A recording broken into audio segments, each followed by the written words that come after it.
Tony Robbins actually talks about the thing that you fear is the actual thing that you need to do.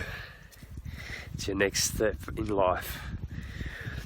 And I have to agree with him, because it doesn't feel like it's the right thing for you to work on, but every time I've worked through my fears, the growth on the other side is so rewarding that it actually makes you forget about the fear itself.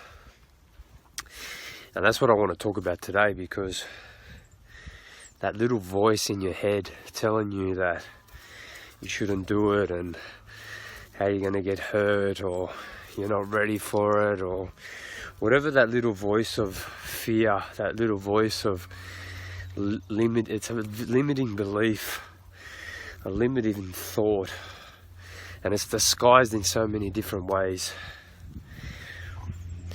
You have to remember when you work through it that what it is.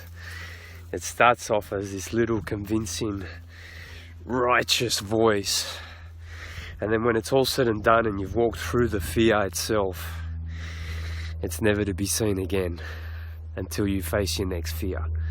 So remember, that voice, overcoming that voice once is enough merit for you to disrespect that voice ever again.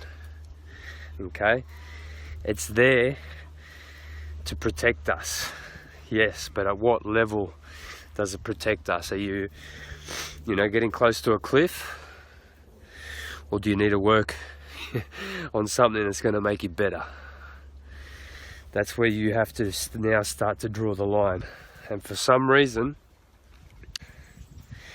the ego just wants us to stay comfortable. It doesn't want us to step out and try new things and do things that make us better.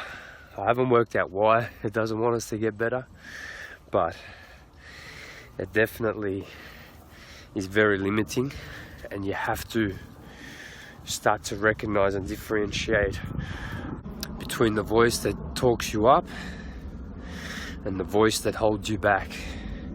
And you're always going to have the voice of holding you back, and the more stronger and the more convincing the stories are for you to not do something, you have to make this a mental framework, a mental reminder. Rewatch this video every time you hear that fearful voice, that it's just there holding you back, and you've conquered it before, so you don't need to respect it. And not only do you have to respect it, it should be a red flag for you to be like, oh, okay, here it is, I need to do this.